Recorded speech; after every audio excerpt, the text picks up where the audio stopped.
Hello, hello. It's Saturday. Normally it's Friday, but this week we are going to do the PLO20 at Saturday. Sorry for that. And let me see, we have slightly over 500 in the bankroll, so we are going to start with PLO20. And depends how it goes, we might jump to PLO50 at some point. I hope this different starting time than normal doesn't affect too much for the viewing. Please be active in the chat, ask questions, tell jokes, whatever you want to do, but make some noise so I know that people are watching and it's more fun for everyone. We are playing a Microgaming network as usual, assuming it works perfectly. If there's some problems with the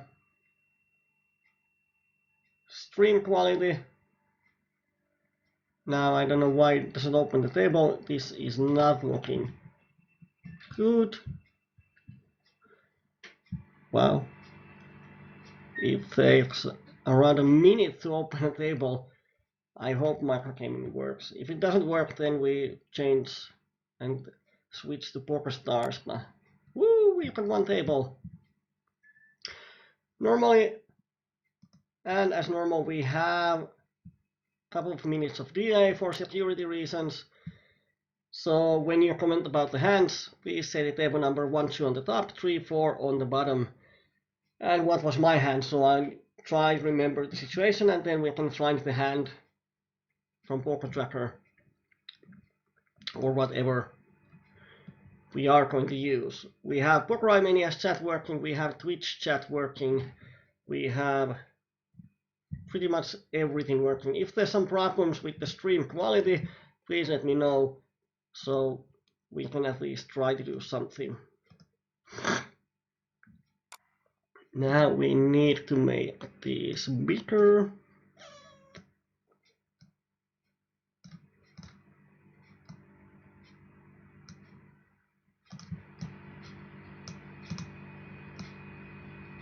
Oh, I miss PokerStars so much when you can actually save your layouts.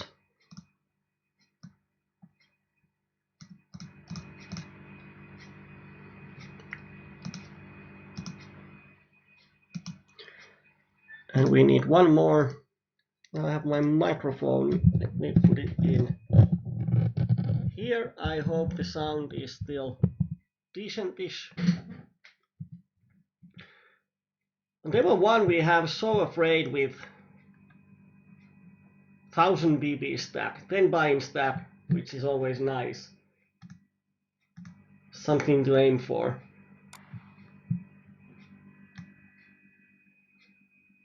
I hope he's a good customer.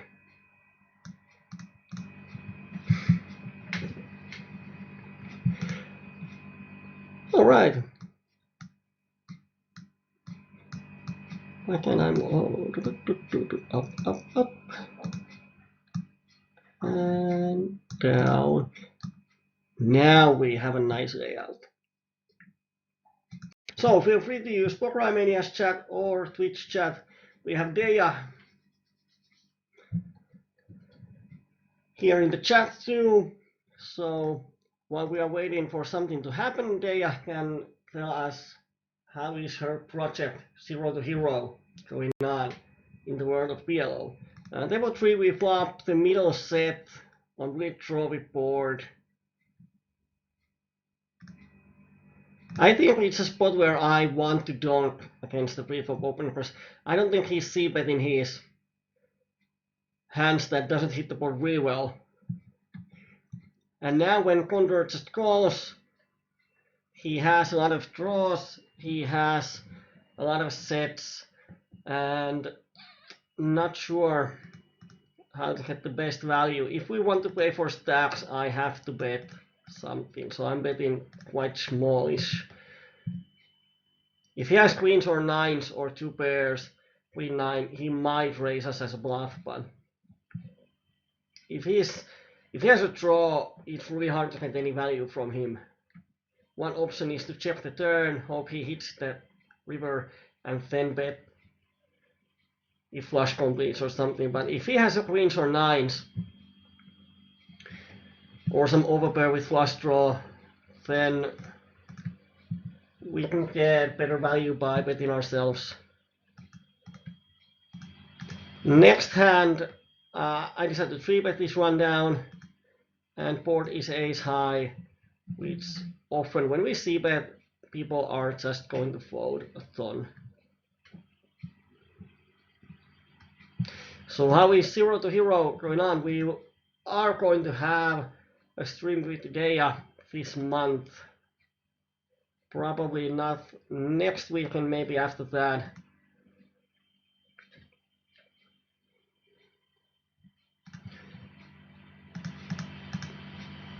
And let me see, here on table 3 I decided to call, enter a 4 or 5-way pot with white badish hand, but we are in position. So it's bit marginal, it was 3 BB open. I think I'm going to call, because when there's open call, I don't think net for 2 now, this is going to 3-bet. 3-bet a ton.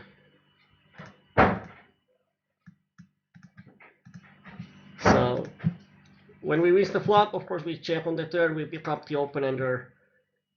So let's see, we have only 4 outs to the straight, which is not enough now, but a Babanchita, whatever that name is, bet spot here. I'm not going to call, but about his range, when everyone checks the flop and Net Fortuna checks the turn, he knows that no one has a really strong hand, so he can bet here with all kinds of semi-bluffs.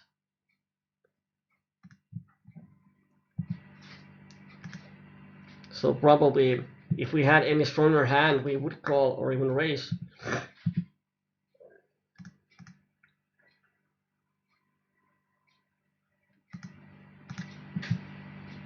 If you have any questions about PLO Poker Live, whatever, just feel free to use the chat. I'm going to answer with my best abilities. Table 4, small blind opens and he checks the flop. Often they are going to check fold these flops, or they are trying to make a trap. Once he closes the flop, 5 completes the open ender. So I'm just checking back and let's see if we can get the showdown. Often when he closes the flop, we are not going to win the showdown. The only hands we can beat is some top pair type of hands. So I'm going to check back and he has 7-6 for 2 pairs. 3 pairs on the turn. Table 2, we flop bottom pair, gut shot, and a flush draw. And someone bets half a pot. I think we can call because we get 1 to 5 odds here. But we are not going to get crazy when the flush comes. We have 7 high flush. So if this button bets here big, I would assume that he has a flush quite often. Because it's really likely that either one of us has a flush. So now it's a situation, can we make a really thin value bet? And I think we can. So people with sets might make a hero call for 2 pairs.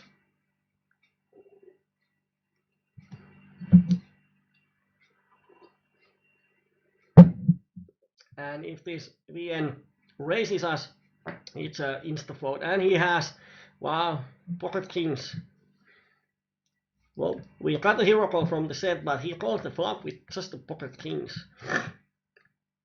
That's a nice way to lose money, because pocket kings is not going to improve. And like him, he had just 1 out to the top set without the flushing board.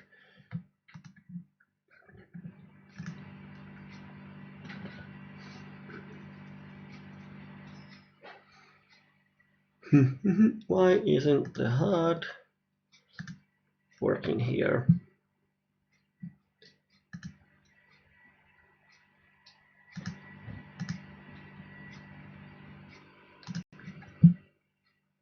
Here, JVA kill plays on multiple tables. I would assume he is some rapper who has changed his name because that name is not familiar. I'm going to just call here, and then we flop. Pretty nice. Cut shot, top pair, flush draw. So I'm just going to check raise him. And most likely, if he wants to stack off, we have decent equity. And here we can make him fold with hands that has a lot of equity versus us. If we just call, the problem is that if our hand improves, being out of position is really hard to get value, because when we check, he's going to check behind. Or if our hand improves, it means that if we suddenly donk, it's obvious what we have, and he can play perfectly.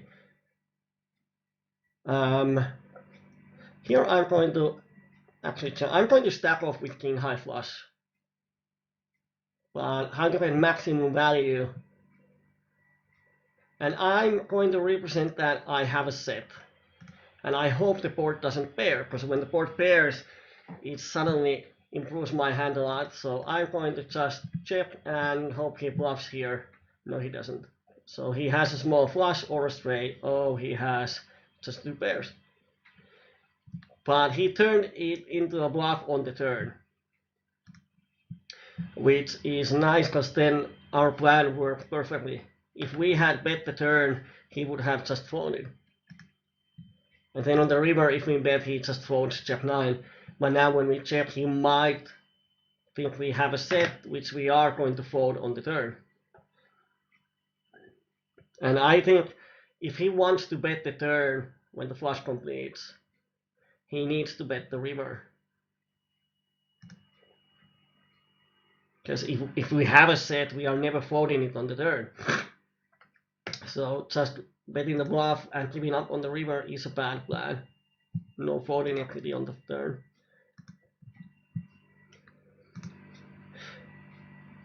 Here I'm going to check back. No, I'm not. I'm going to bet because I don't think he's check raising. He has check called. So I would assume that when he checks instead of c-bet, he's check folding or check calling. And if he check calls, there's a lot of turns we can barrel him, and then there are a lot of turns where we can actually bet for value any hearts or any of the 6 non-hard straight outs.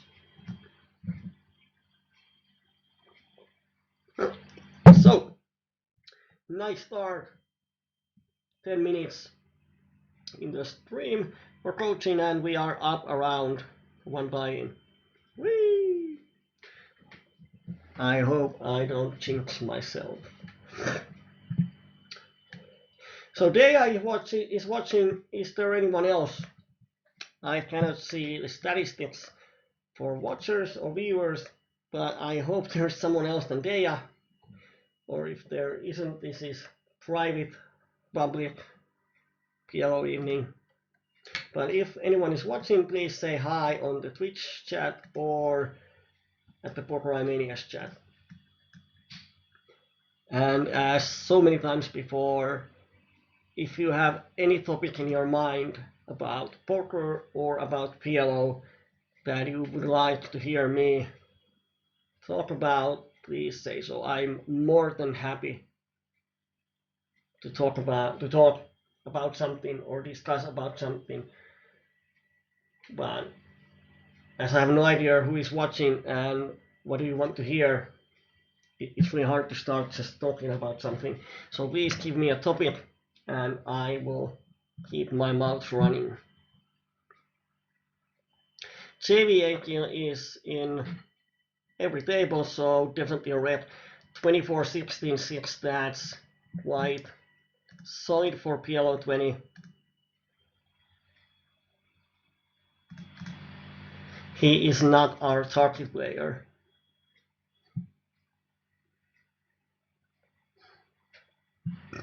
But we have Peter here. Table 4, Babanchira is not our target player, Vinis is not our target player. So it's always important to understand what are our main opponents, what are the opponents that we are mainly making money out of. Why isn't the hard working on table 3? Strange. But players like Condor, PPIP 82 out of 11 hands, definitely our friend. Peter is a friend.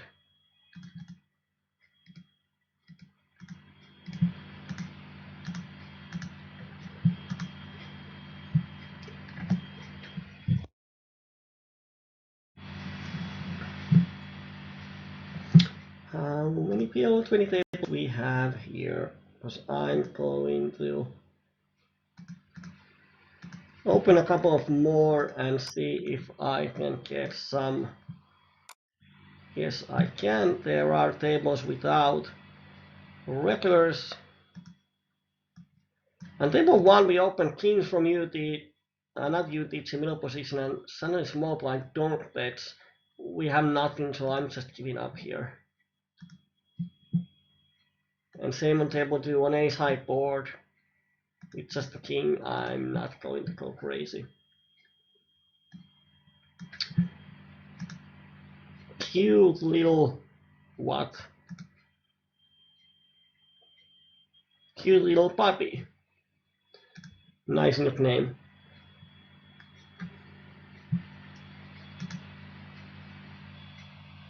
Papanchida donks. I would assume that this donk bet is really often hand like Jack 10. Or weak ace. Although even with weak ace it doesn't make any sense. But as I have nothing and I don't assume that by raising I have a folding equity versus him, he doesn't like to fold much, then I much rather like to keep my raises with hands that have equity.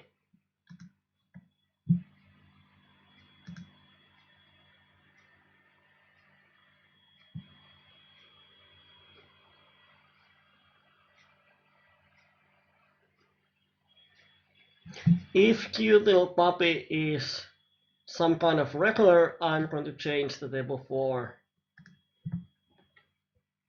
If there are 4 regulars and 1 fish with me, then it's not as profitable as it could be.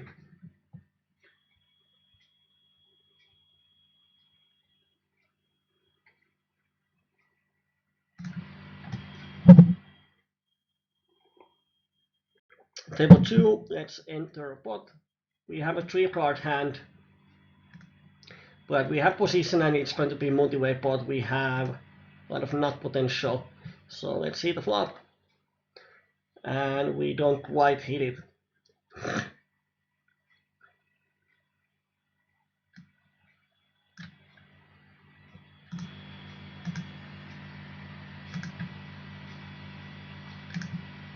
And then we just have to fold.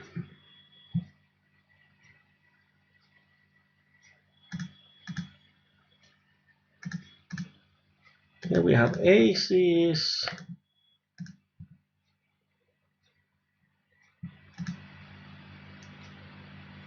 Of course, crappy aces, calling is definitely one option.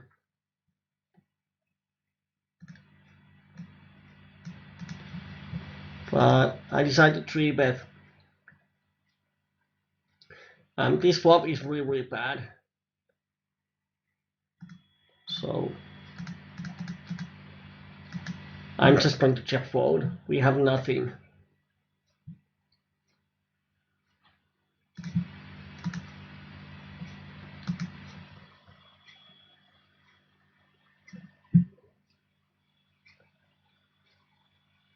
And here we have a 3-bet, which is sort of wider range, and 4-bet. 4-bet is aces.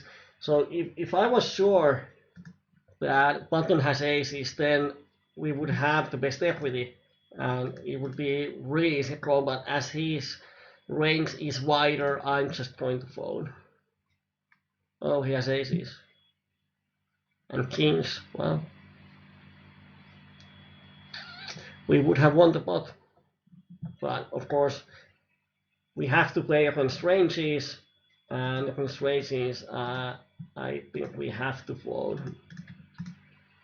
And here we make the flop to nuts.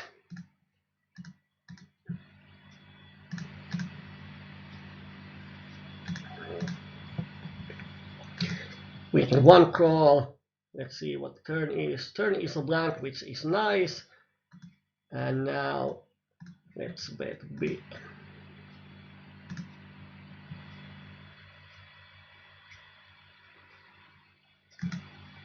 So basically, whatever he has, it's really hard for him to make a profitable call unless he has over 33% equity, or actually, when we bet slightly less than a pot, if he has over 30% equity, versus said he can call, but if he has some other draws, it's really hard to make a profitable call because he's not going to get a lot of value from me.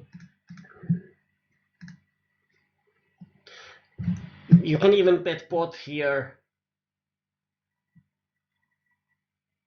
but for psychological reasons, I like to bet slightly less than a pot.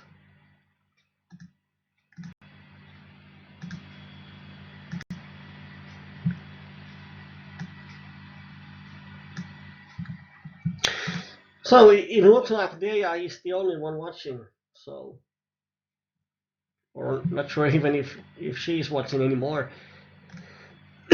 From UTG, since I ran down, in a vacuum, I would advise that unless you have good confidence for your post-flop skills, you can fold these small rundowns from UTG.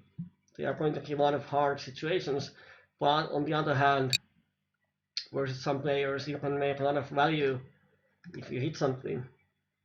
Callan joins. How's the session gone? We haven't probably lost a lot of pots, so everything that's on the table is our profit. Around, I would say, 18 euros, maybe slightly less.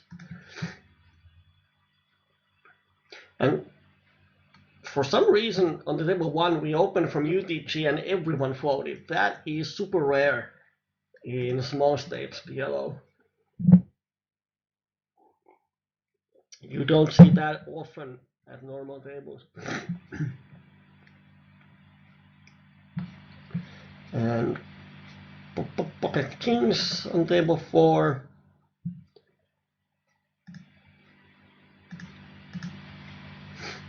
I'm just going to call and flop top 2 pairs.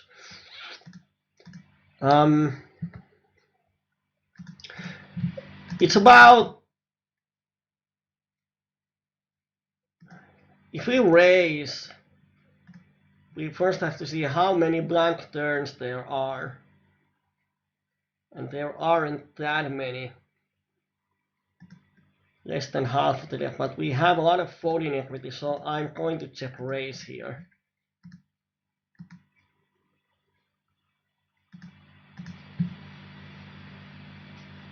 Of course, if he calls, it's pretty nasty when turn is 6 or higher or spades.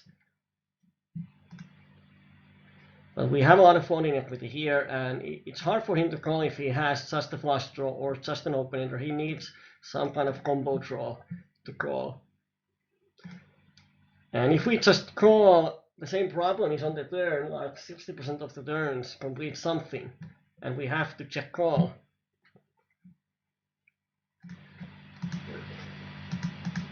So I much rather like to add those top 2 pairs to my check raise range. Wow. So what call is quite aggressive. He check calls the flop and dumps the turn. I'm actually going to call this turn because I would assume that he has still flush draws in his range. And let's see, did he have the straight? Yes, he has 3-7. So I'm going to make a note that he decides to donk the turn. Oh, we hit the set on table 4, but bluff catching gives us best value. If he bets the river, it's actually harder to call because we are blocking the jack high flush. And when we call the turn, it's quite obvious that we have something, so it's not the spot where he should bluff a lot. Well, luckily he didn't fire.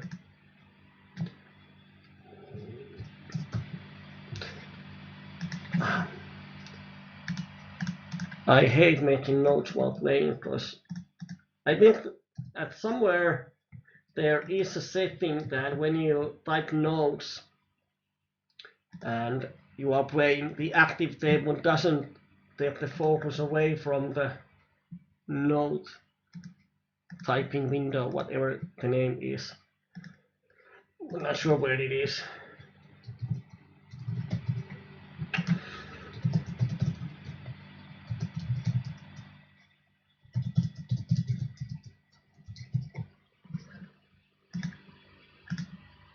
So what I did, I made a note from this so Watkal that he check calls the flop with the straight draw and actually donks the turn when he hits his straight.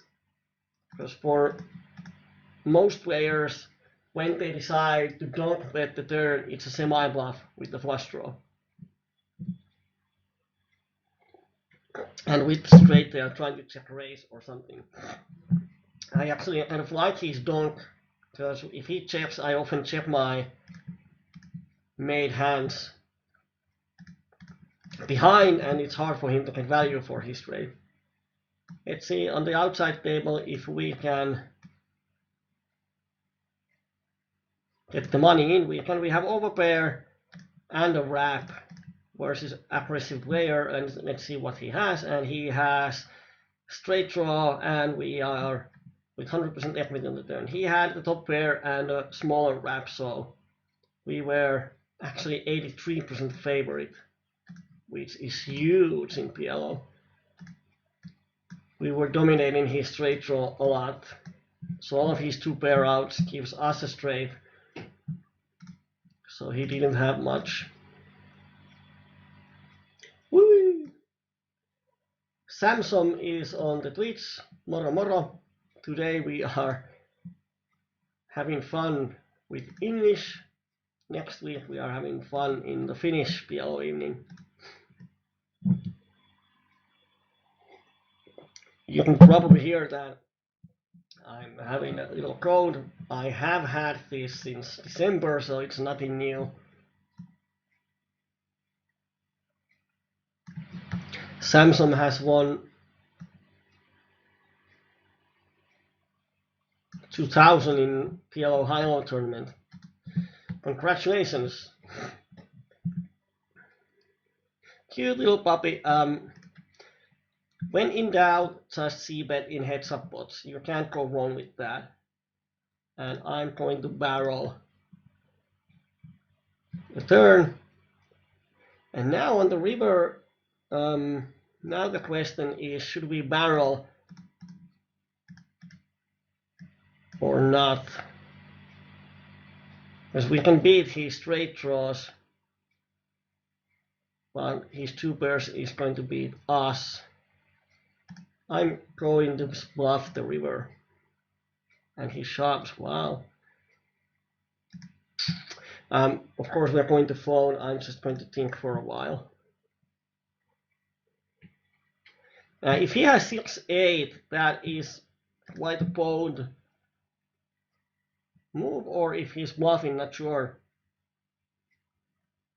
I'm just going to fold. If he's slow plays, of course the turn is nice spot to slow play,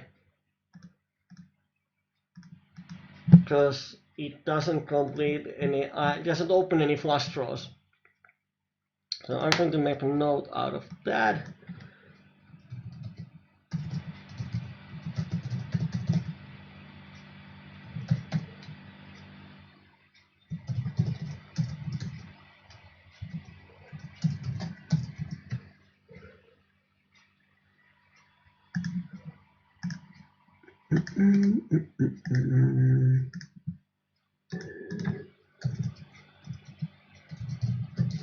So now I know that he has call raise in his playbook.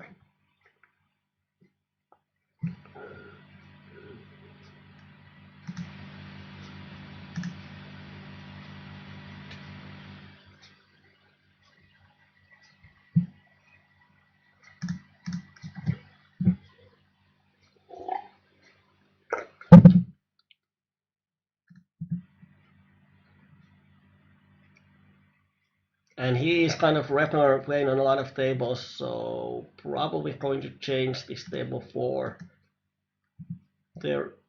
This is the only one with higher VPIP of Peter, but I would like to find players who have over 50 VPIP. Because the rate is so high that playing with 5 regulars is not going to be that profitable.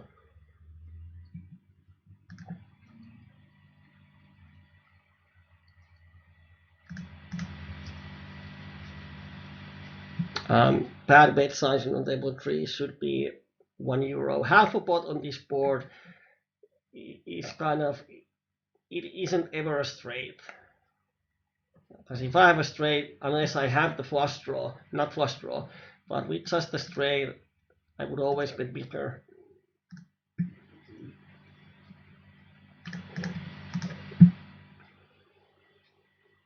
On table 1, I'm going to float the flop.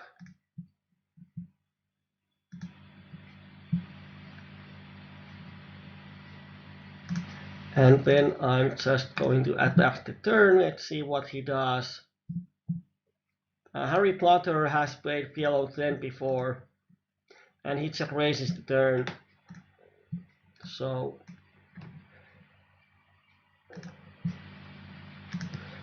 I'm going to make a note.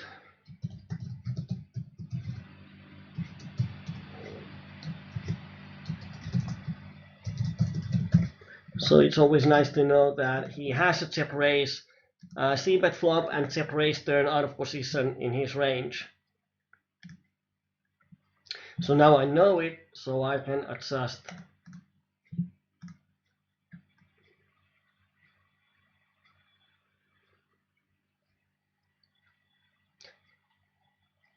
Cute little puppy called from, it was from the big blind, but queen deuce. Wow, he's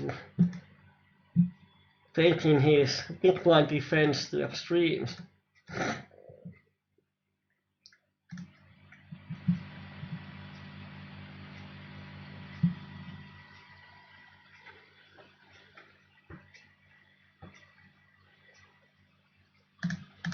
We have overpair flush draw and double cut shot. So I'm stepping off if Papanchida, whatever the name is raising or TV18 raises. I'm happy to step off here.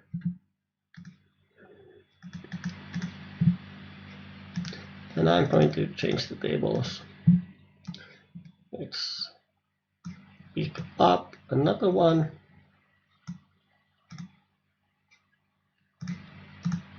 Oops.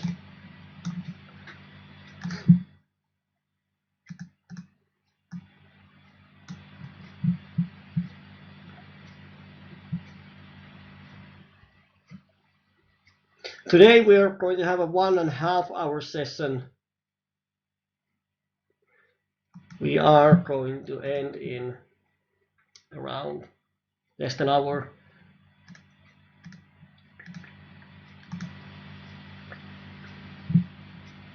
Let's see what fun we can have during that hour. So far it has gone well. The only hand where someone had us was the hand on 975 board where cute little puppy made a trap for us.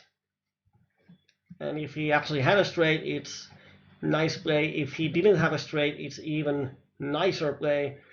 If he had a blockers, then I have to take my hat off for him. It was a nice play.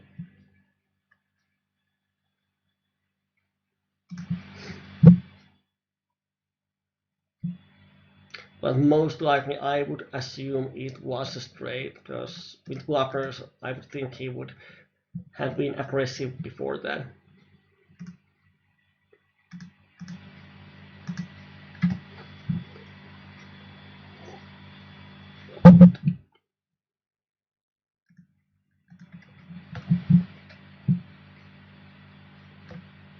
On the outside table, we just call pre-flop with AC from cutoff open. We flop the trips and no action. Okay. That wasn't a nice story.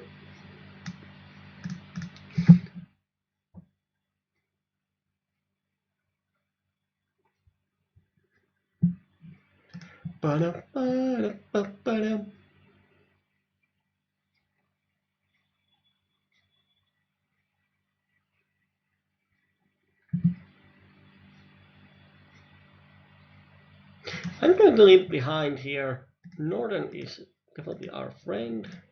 Cutie Puppy opens. And let's enter multi-way pot. And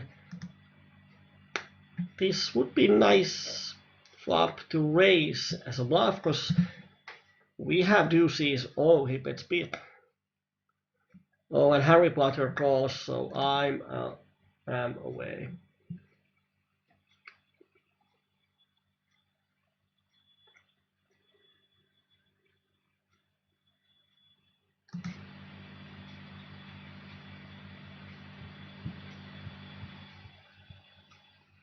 Wow.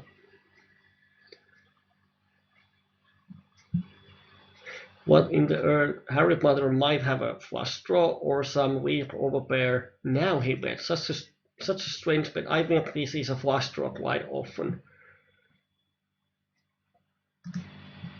If I was cute little puppy, I would probably make a small raise there if he doesn't have a made hand, because if Harry Potter has a deuce or pocket jacks, he would bet the turn.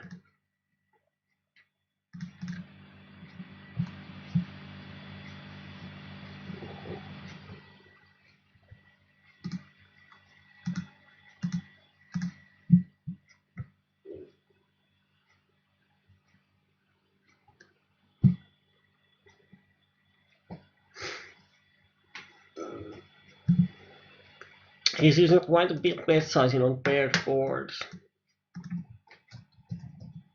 C bets 2/3 sizing on paired boards. When he C bets 2/3 of a pot, it's really hard to have a balanced C bet range. And there we see he C bets on 2 pairing boards, and the first one he didn't have anything, so he's betting the same. Oh, I have to make a note that even with bluffs.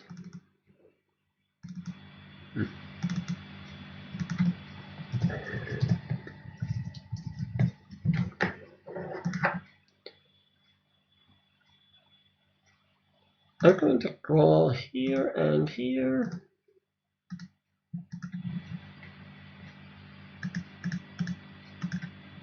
And we raise there.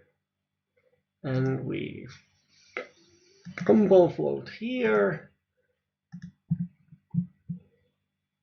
And we bluff the turn here. Oh, he bet calls.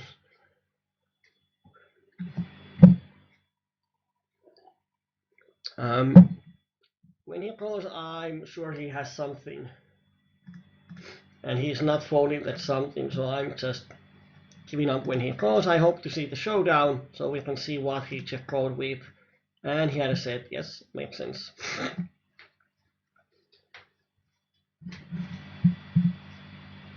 But I would assume he folds almost everything besides flushes and sets, which means that our raise on the flop is profitable. AC is on 1, table 1, and we sort of missed the flop. So I'm not going to continue out of position. We have the nut flush blocker, but PLO20 nut blockers are not that powerful. Harry Potter. Oh, this time he folded. I hope he called with the flush draw and we can get a bluff on the river, but didn't happen this time.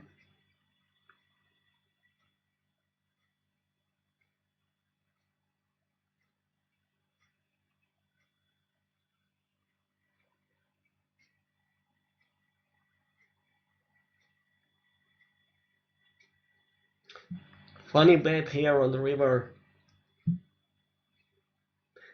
Of course, if he has a queen high flush, he can bet for value, but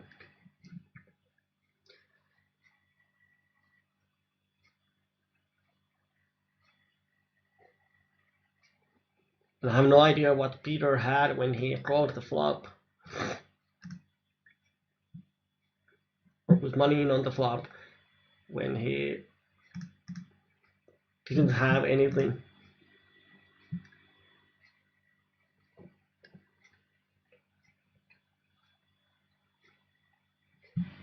Regulars.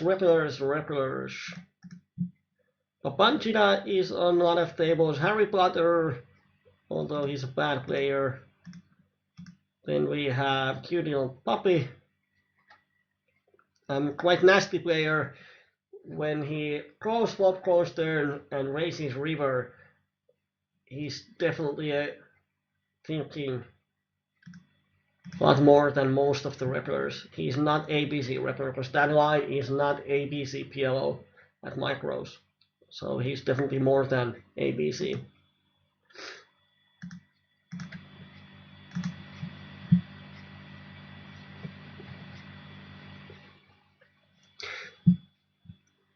Then we have JVA, regular, playing multiple tables.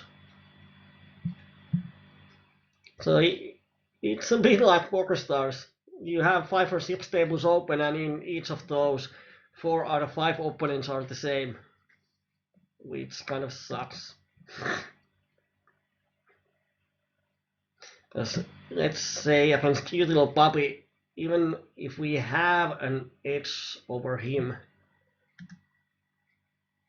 the rate is 15 BPs per 100 hands, so our edge needs to be more than 15 BPs. Of course, there's rate map, so the actual rate is 10 BPs, but still we have to be over 10 BP per 100 hand better than him. And it's really hard to have that kind of edge over a regular who has somewhat solid ranges and solid post-flop play.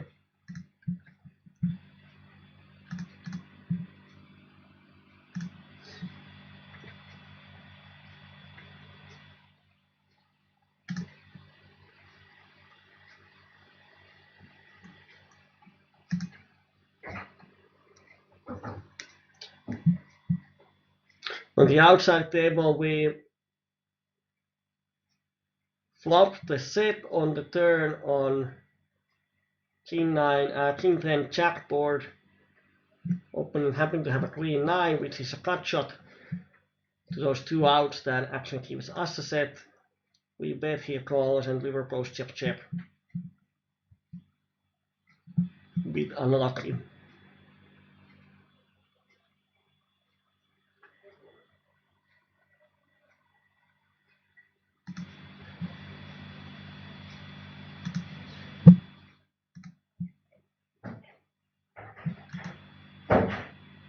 Table 1 is 3-handed, but we have 2 players with over 30 VPIP, so let's stick around for a while. Let's see how it goes.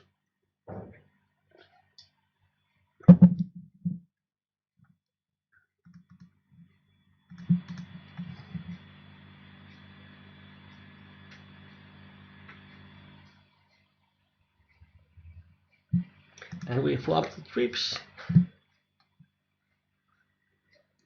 And I'm going to make a slightly smaller bet size and try to keep their weaker hands involved.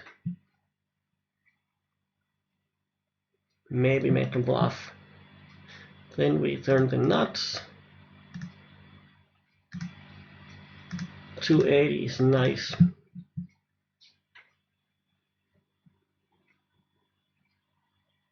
Let's see if Peter continues.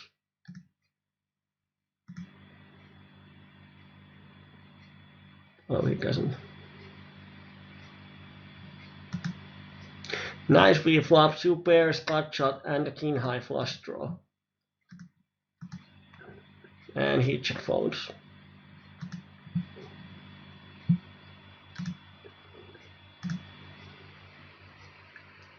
A wrap and 2 backdoor flush draws. It's quite standard racing material. Whatever he has, we have a nice equity, and he folds, which is nice. Because if he's a thinking player, he also understands that Jack 4-3 is a classical flop to attack 1 high, 2 low cards.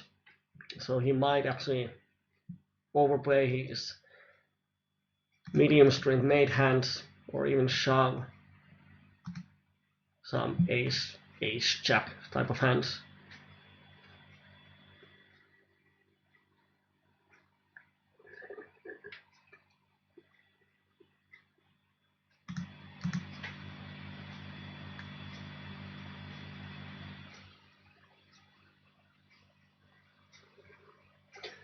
And these 3 bets, no information, 3 out of 81.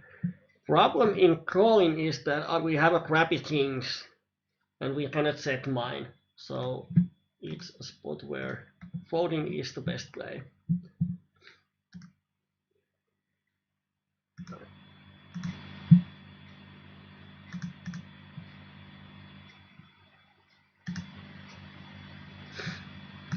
Nice turn on table 4.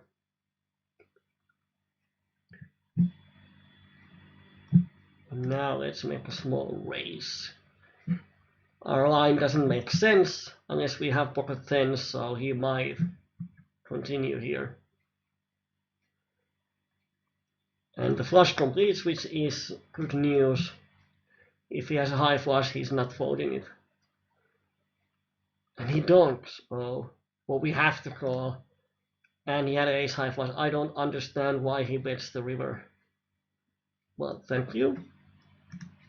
I appreciate it. If he checks, I would bet and he would call. So the same outcome. But still, I don't understand why he bets the river. It cannot be for value.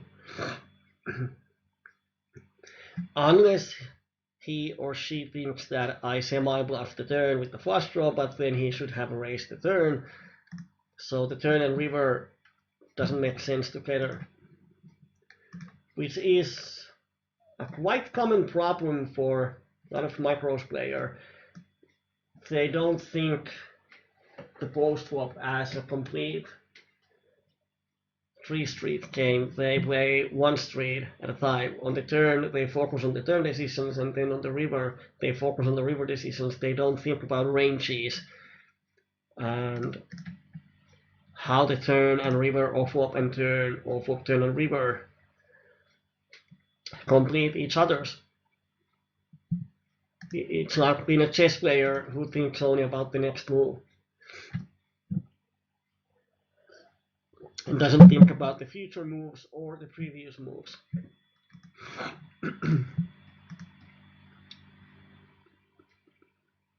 Oh, and once again we open UTG and get 5 folds.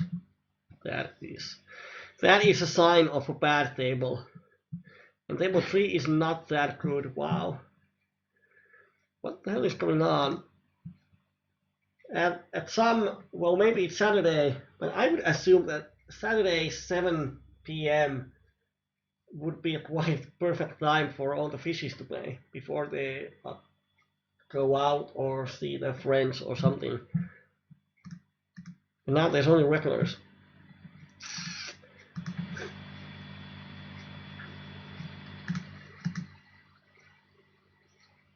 If you are playing more seriously.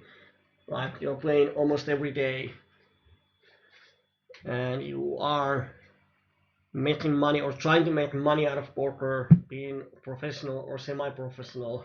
Probably no professionals in PLO20, but semi-professionals. One thing that you should do is to write down and see what times are best for playing. Like I would say Saturday at 7 p.m. at the moment is not the best time to play PLO on Microgaming PLO20. Often at Fridays there has been better games. Might be that in 2 hours, 3 hours games are a lot better, but that's something that you should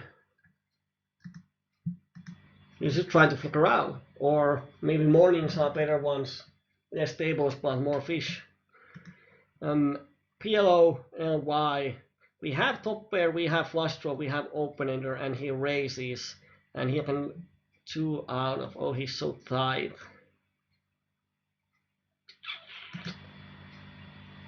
I'm just going to call. And if board pairs and he bets big, then I am going to fold. And he checks, which is nasty.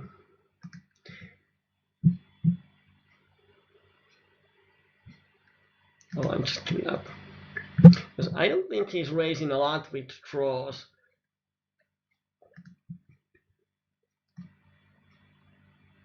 Harry Potter is a very decent rep on PLO50.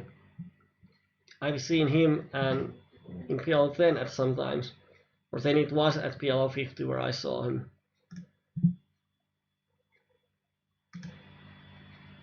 Oh, 31-14, 0. Strange stats for decent PLO50 rep. Maybe he's drunk. Who knows?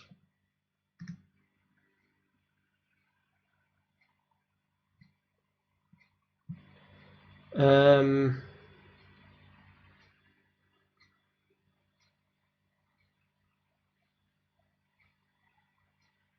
going to fold here.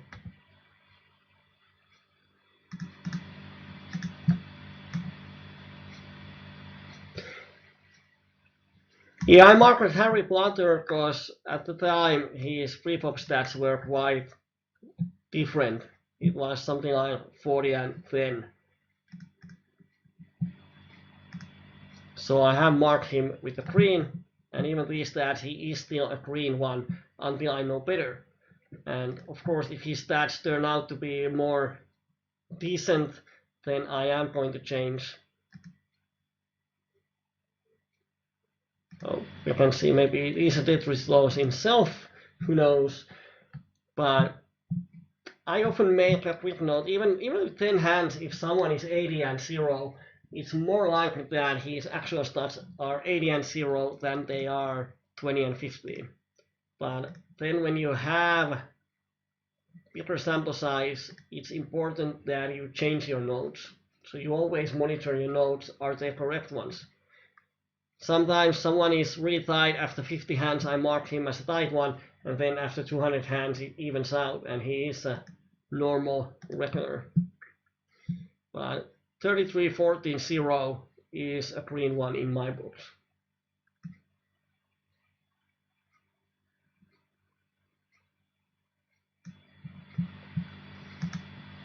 At least in PLO20.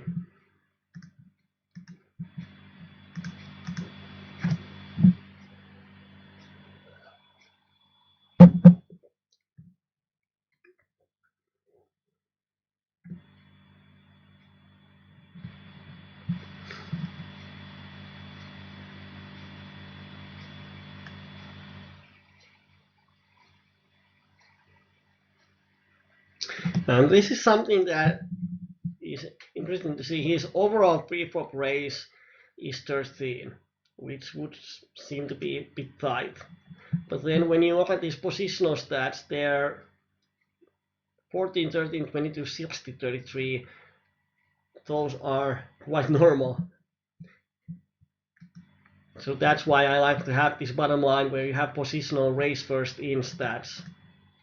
It's nice to have.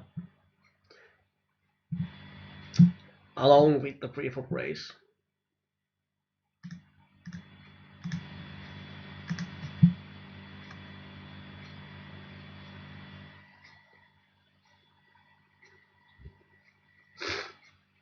On the outside table, we are trying to bluff Lisa and Bon. Looks like he had aces, which actually hits the river, so we have to fold.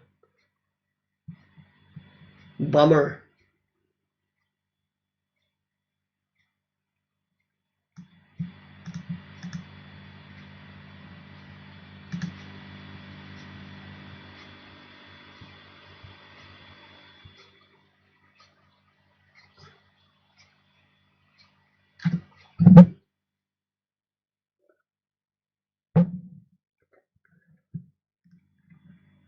Where have all the fishes gone?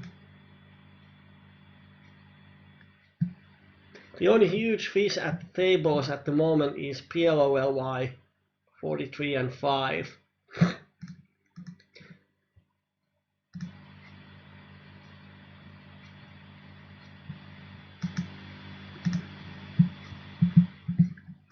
Now, for a while we actually don't hit a lot. We have folded a lot of hands. Pre-flop and post-flop. Let's see if we can pick up some interesting spots for the last half an hour. Super bad aces on table 2. Let's see what happens. Oh, do we get a walk? No, net fortuna is going to open.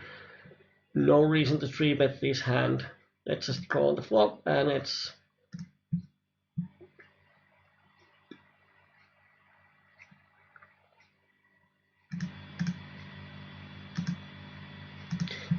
raise with the blocker. And he folds.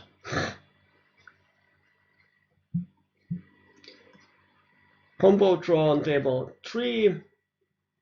Aces on table 4. No action, no action.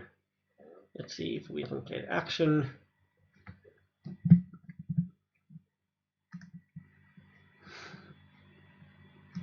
And we pick up the top set and the cut shot. And Harry Potter donks. Wow. Let's see how this turns out.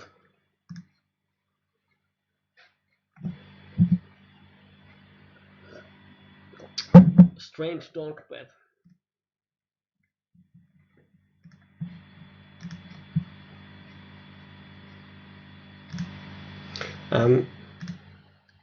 Our range here are queen, jack, and 4 houses. So really hard to get any value pretty much with a lot of bet sizings.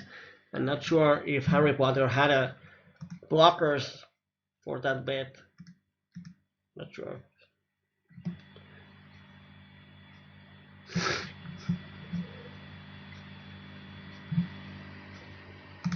Now we have 76 hands on him and he's 30 and 11, 3-bet of 0. That is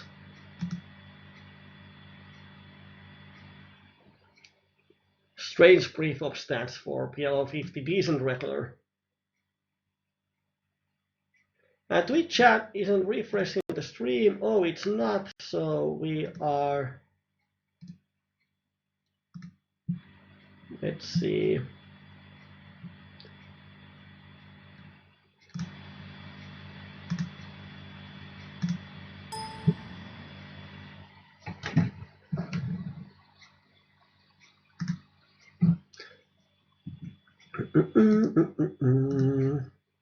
Let's see if it works now.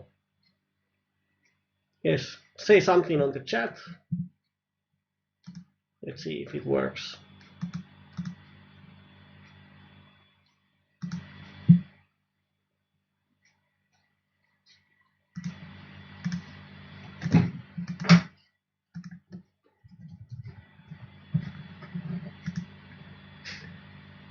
It doesn't work. Wow. I don't know why. Twitch chat is broken. Well, I have it on my screen, so At least I can answer you. Net Fortuna, yeah, he's wreck. He's wrecking PLO10 at PLO20. I have seen him in a lot of stakes.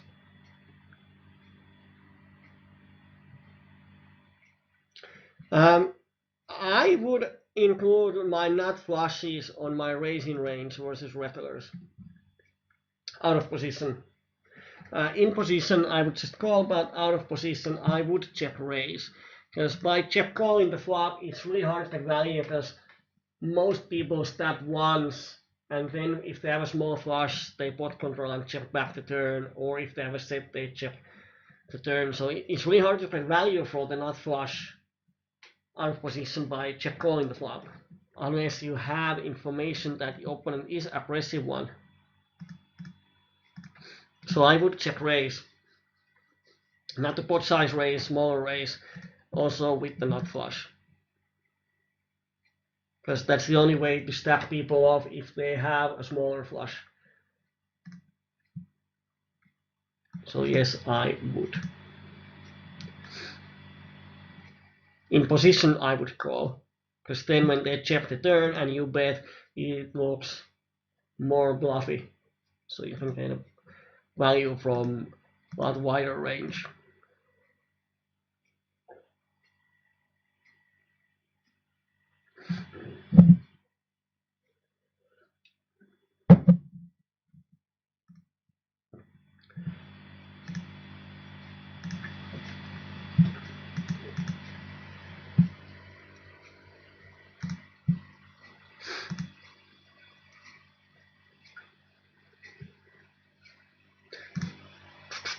Let's see what happens on table 4.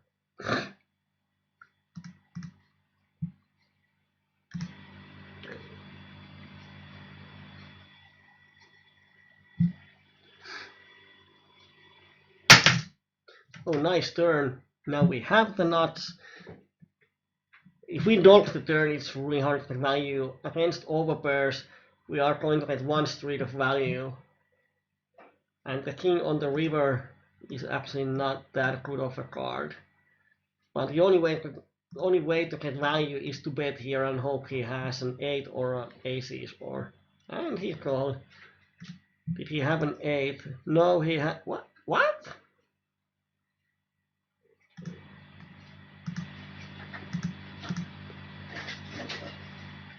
I'm speechless.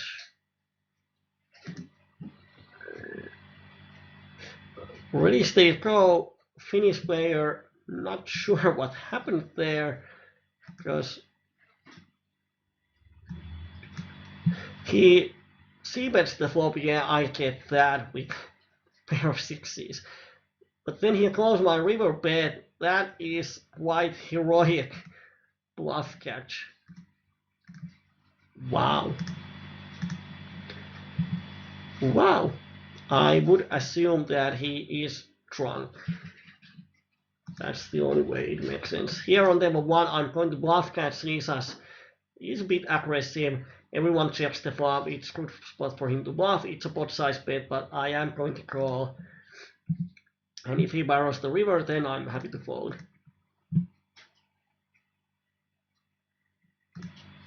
And he had a deuce this time.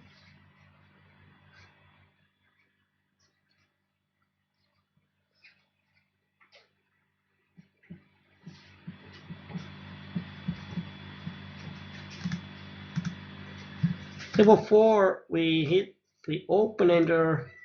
Lisa hasn't raised a single time, and PLO20 doesn't raise much, 2 out of 14.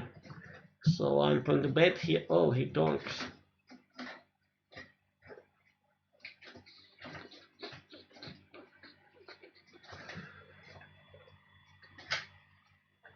We're going to hit pretty much 1 out of 5.5 times. So we need to get almost a pot size for value. We are not going to get it. Not enough implied odds. So we have to fold.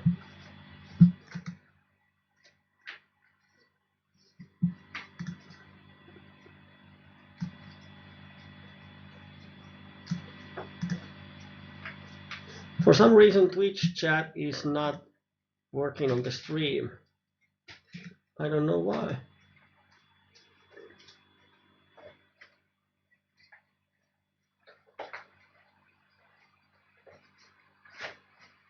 No idea.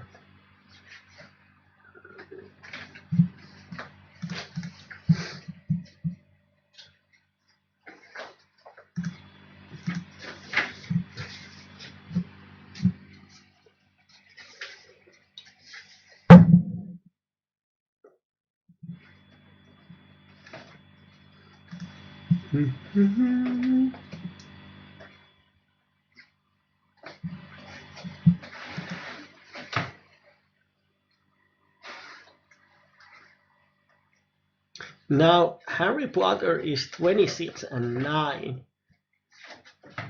I still can't figure out. Tetrusito said that he is a decent, very decent rep on PLO20, but free pop race of 9 out of 91 hands just doesn't really make sense. Tetrusito on the river on King 886. When I call the flop, I can easily have an 8, and if I have ace 8, I would value bet it on the river. Or I could just go with some kind of overpair.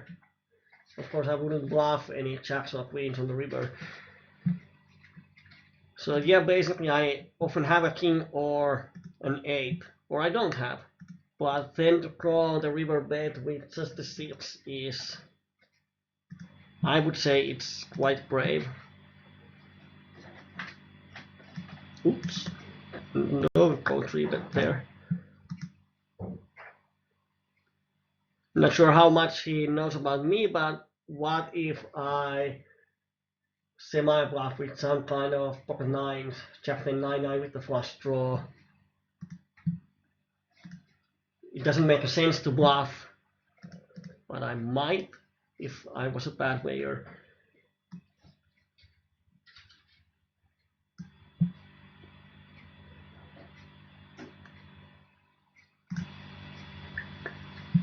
So overall, I think it's a bad bluff catch. Do I have bluffs often enough in my range?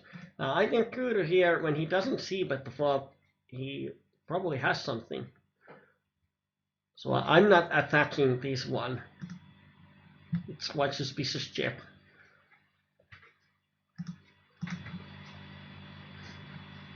I would assume if he has just some random hand, he would bet, and if he doesn't have the flush, then we have some equity. So let's see the river, and our hand doesn't improve. I would assume that he checks or bets here. We are not investing any money. And he had ace jack queen 9 and doesn't see bet the flop. Wow. Interesting decision. So he was about to check fold the flop. I'm going to make a note.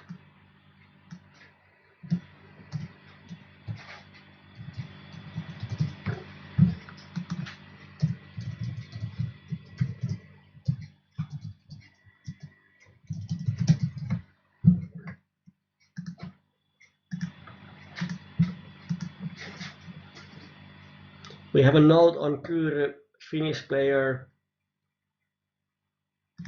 makes some big blocker bluffs.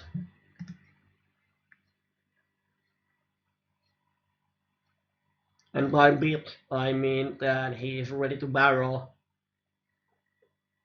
and stack off.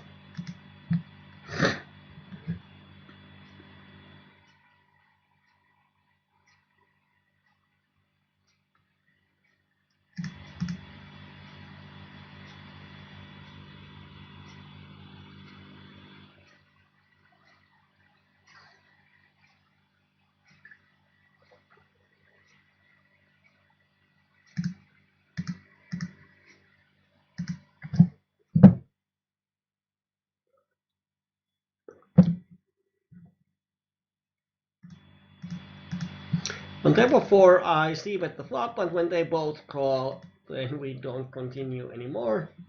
We are done.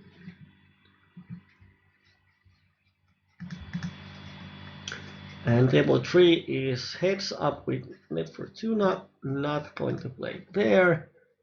Of course, now we can 4-bet. SPR is a bit awkward. Oh, that is nice flop. I'm going to check back and represent pocket aces here and hope he might bluff me, because it's impossible to get value. He probably doesn't have a king, he probably doesn't have a deuce. So the only way to get value is that if he bluffs us or hits something by the river.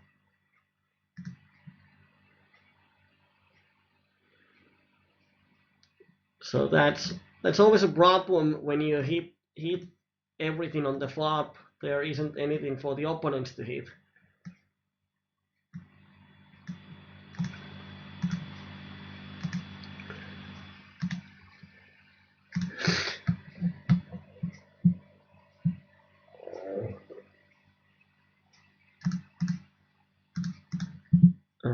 On table 2 we raise. And then on the turn we check.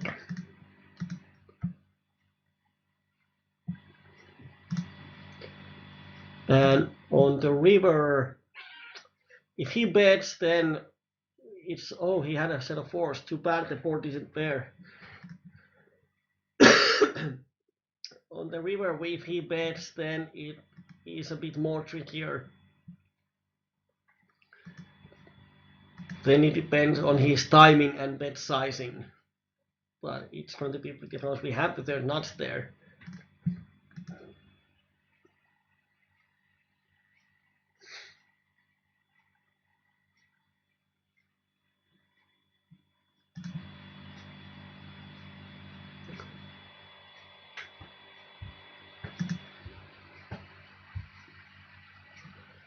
And on table 4, we can semi-bluff the turn when the straight hits and he checks.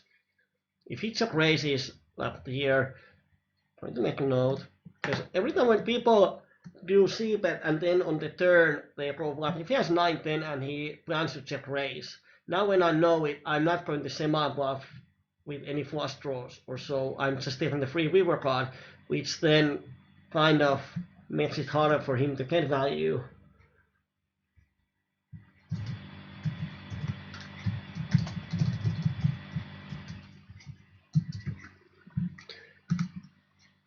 After c-bet when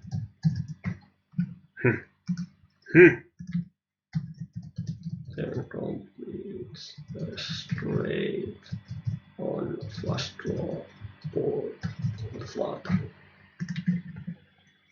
So now I know that he is one of those that check raises turn, and it's one way to play your draws, that you c-bet, and when you hit the draw, you check raise and get money from the bluffs. And it works if opponent stabs a lot of turns, like I did there. But now when I know it, I'm not going to bet on the turn with medium strength made hands or flush draws, straight draws. And then his plan to c-bet and check raise the turn, it turns out to be c-bet flop, give a free river.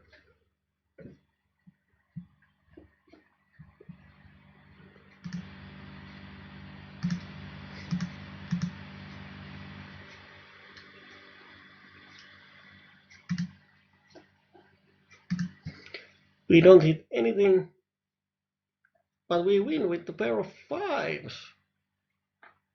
Wow. That is a really strange check on the river, because when he has a queen high, was it his hand? Papanchida made a mistake, so he has a queen high, which means that the only way to win the pot is to make me fold. And when all the draws from the flop, all the straight draws, there's 2 different straight draws, 1 flush draw, all of the draws miss on the river, he should definitely bet the river. But instead he gives up, which is a mistake. And every time when we can see that the opponent makes a mistake, especially a big mistake like that one, then it means that we have edge over him on the post flop, which means that it's often profitable to play with him. Or let's say it's profitable to play with him, but we cannot be sure if it's profitable enough. But seeing that, I would say that he probably has a lot more spots where he's going to make a big mistakes if he makes that kind of a mistake. When he doesn't bet the river, it tells me that he doesn't put me on a range, he doesn't think about ranges. He just bets flop, bets turn, and on the river gives up when he doesn't improve. Which is always a nice thing.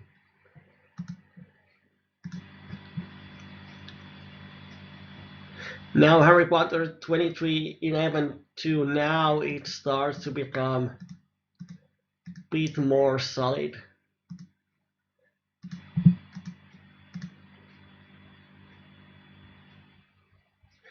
Table 3, if both of them check, I'm going to bet.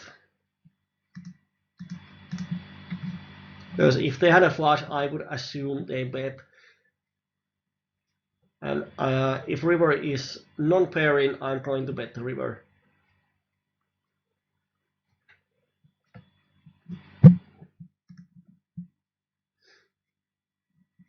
Oh, I don't. We made a straight. And he puts. Oh dear, that is such a strange line. It doesn't make sense, but it would be really stupid to make a pot bet without the king high flush. So I am going to fold.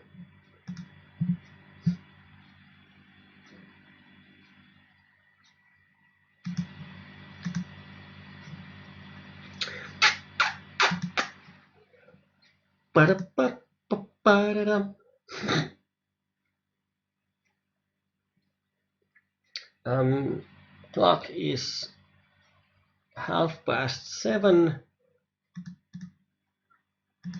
so we are going to play some of the last orbits, and let's see. I would assume that we are making profit, but I'm not sure, because we are up on the tables for about slightly over a buy-in, but then on the other hand we have lost some pots.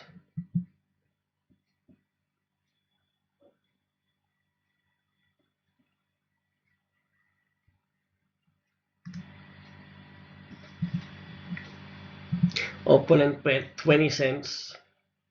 Min bet on the river half the call. And he value bet his two pairs. Interesting.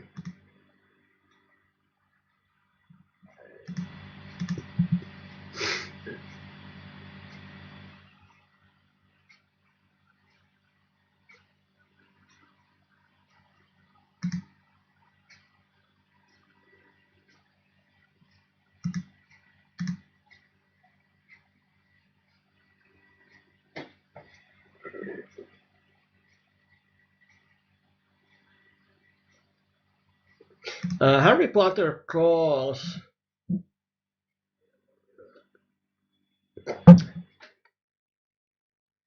Not going to raise.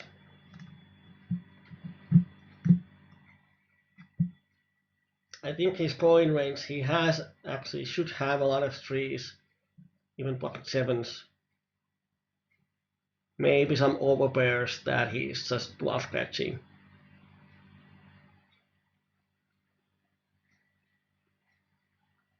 And if he folds the river, then it's quite strange-ish. If I was Lisa and I had pocket aces, I might value bet the river. And he had pocket kings.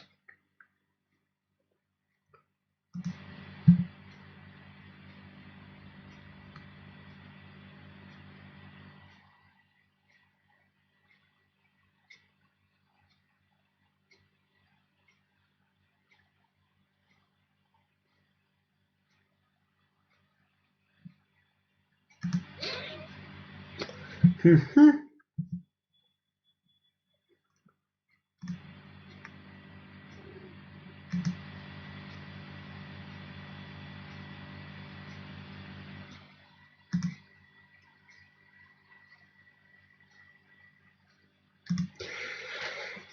haven't marked any hands today, so we are not going to have our poker choose review on the end.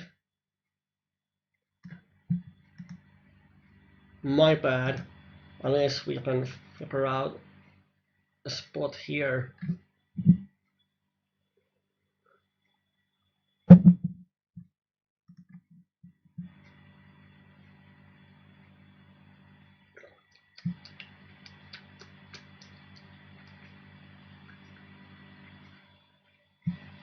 I thought about, should we look at the hand where Ready Steady Go called the river with pair of sixes on King King 8 board and see how often we have air. But the thing is that when we check call the flop on 8 well, we might have some wraps. I wouldn't go in with open ender, so we might have some wraps, but we can see it. Let's do it. So we will have at least one poker choose hand. And compare how often we have 8 or king, ace 8 or king compared to the straight draws that we actually bet, if we even assume that we bet all of our missed straight draws.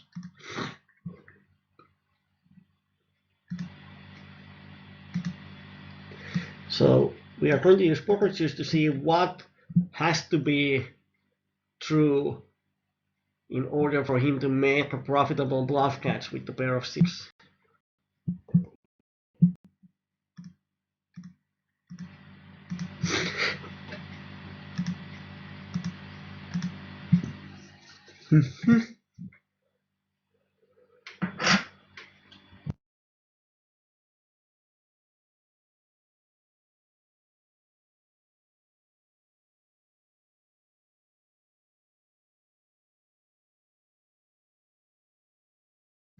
On table 3 is and once again goes for check raise on the turn. Now I hope to get this to showdown to see what he has. Is it the made hand or is it the, oh, he bets the river. Ace to, oh, why in the earth he bets the river with the set?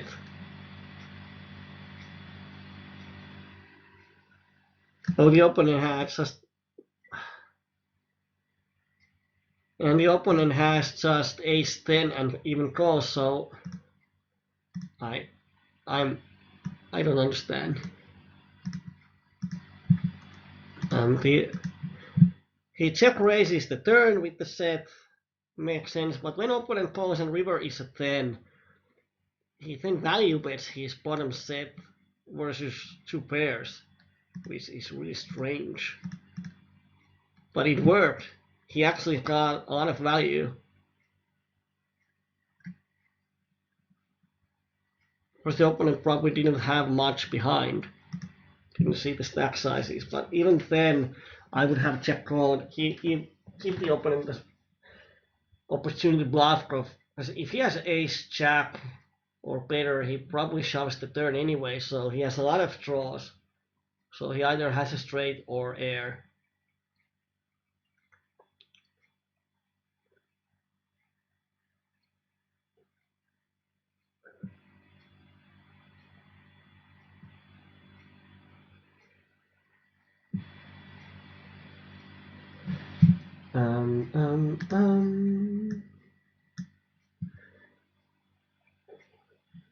It's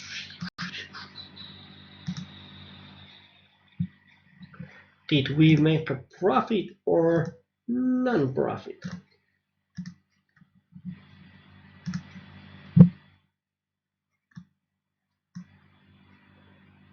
I dare to say that we made profit unless something unfortunate happens in the last hands. So winning session winning session is better than non-winning session. And let me see if I can find the hand.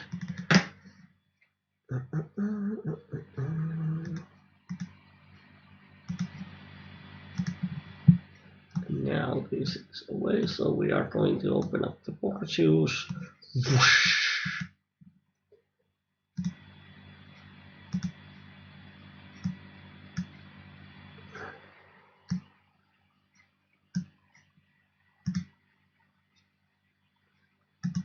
There it is.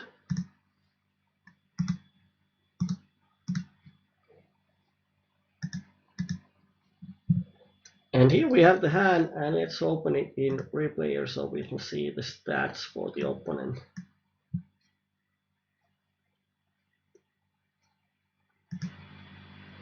Of course, we don't actually need the stats for our opponent unless he has a blocker, so he opens, so let's say he opens 30% or so.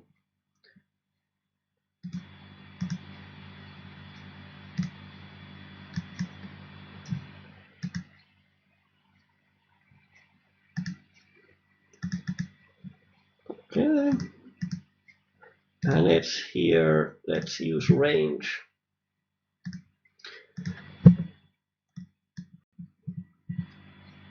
So I'm not going to show you the results yet, I'm going to show it after this.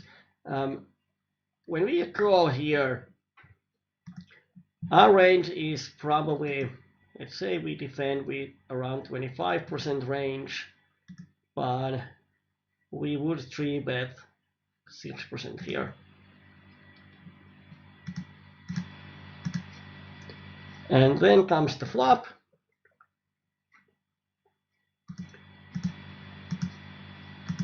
He c-bets and we call, so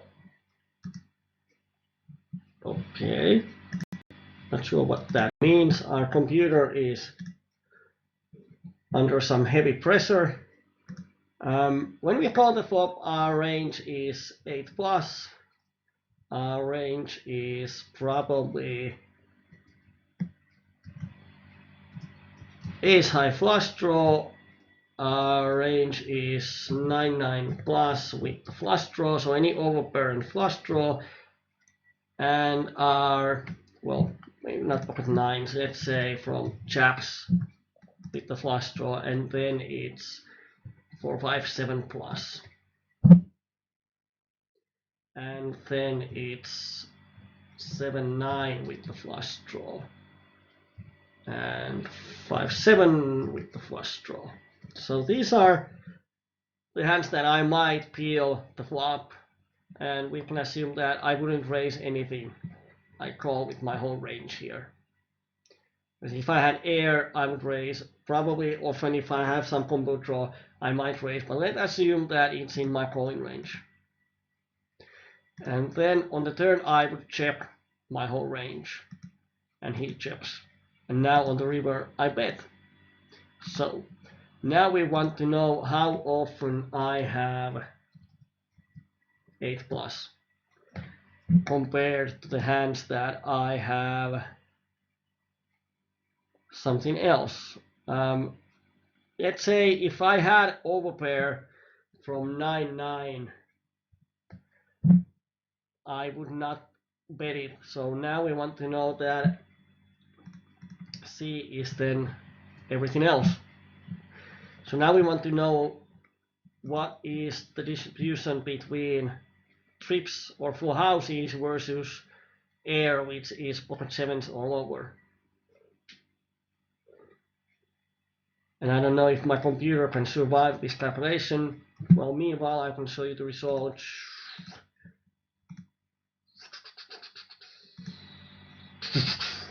Sound effects. Here is the results. 2172, run pretty much by EV, and graph is going steadily up. It's always nice to have this kind of graph going to the northeast quite steadily. So one buying up, which is nice. And here we have, and now this shows why the bluff catch was so bad. He needs to be right. Well, not sure even if it's bad. He needs to be right slightly over 1 out of 3 times, or 1 out of 4 times. So yeah, I will have 60% of the time I have 8 plus, and 26% of the time I have a misdraw. And if we assume that I bet my whole range, then out of that range, over 1/3 is bluffs, which then actually makes it profitable. Well, what if we change this into 6 plus?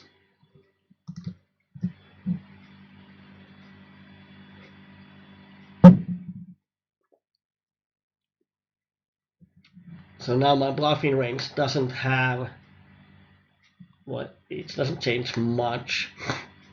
Now, really close to 1/4 of the range are worse hands if I bluff all of my misdraws, and I solo play all of my made hands in the same way. Then it's actually quite close. Let me make a short calculation.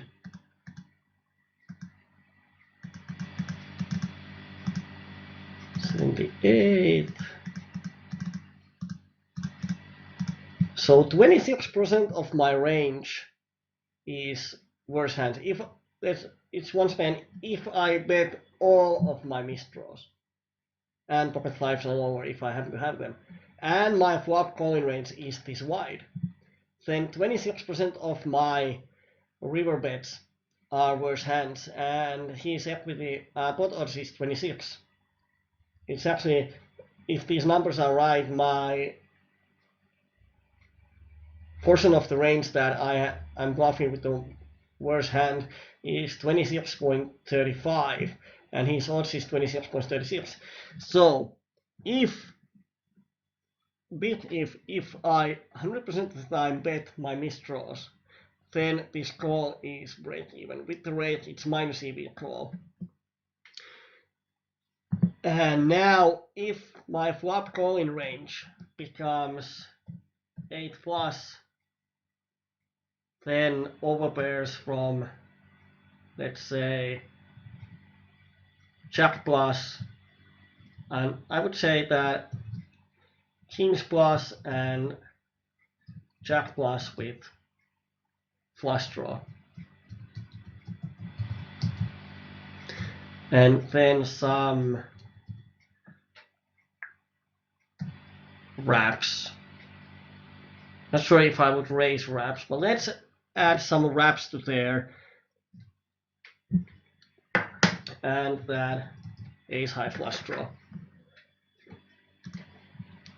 So if we just tighten up a bit more my flop calling range,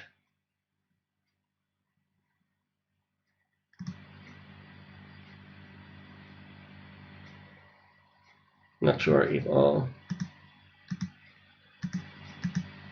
now my computer just died.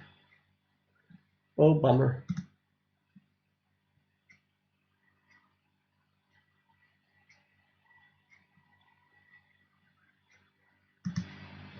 Nothing happens. My computer is not capable of streaming and using poker choose. Without the stream, it works fine, but now my computer is working on overtime. I can't get this to work. First, we have to. Oh, now it started to work. Woo! Let's wait for a couple of minutes. This is actually why I love poker choose. Of course, normally it works faster, but it's easy to see that what if my calling range is tighter, how big of a mistake it is. What if I semi-bluff with straight draws on the flop? Well, now we actually have numbers. Now the numbers go down. And now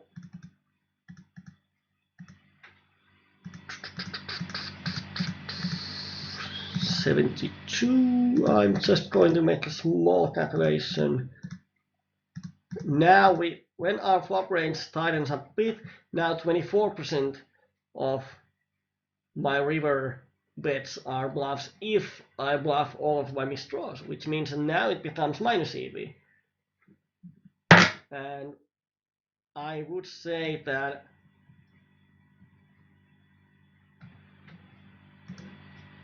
oh, it doesn't work. Blah. Often this is kind of flop that I might raise with my draws to use up my folding equity. So I'm going to slow play. Now I don't. Now this is interesting. If my calling range is always made, that check call range is made up with some kind of made hands. Now on the river I don't have any bluffs. So as we saw, I need to have a lot of wraps and combo draws on the flop to justify the call, and even then it's really thin. So I don't like his bluff catch on the river. Of course, basically, what if we change this to queen plus? Oh, now of course we don't have any bluffs here, but the thing is that when we check on the river all the jacks, queens, tens, then it means that his pair of sixes is actually often as good as pocket jacks or pocket queens versus my betting range. So if he calls with a6, then it's probably as profitable as calling with pocket queens, unless I'm bluffing with some kind of 9975 type of hand, which might be actually a nice bluff because he should fold his pocket jacks, pocket queens. But quite interesting because at first it seemed that calling with 6 here cannot be profitable. But then again, if he folds pocket 6, he has to fold pocket queens too. And pocket queens on this board, then the call looks a lot better, but in reality against my betting range, which is air or trips or better, queens is as good as bluff catcher as pocket 6. So I can understand his thinking process and the reasons why he calls the river, but I don't think it's profitable. But it's pretty close. It's not as big of a mistake as I first thought it was, as I was speechless, but actually I made a wrong estimation when I saw his hand, so I stand corrected. His call is a lot better than I thought it was, but it's not still profitable. I don't think it's a good call. It's a decent call. It has a reasoning, but then again, I don't like it that much. So we were up one buy-in. Now it's time to go and celebrate weekend. Next week I will see you on Friday.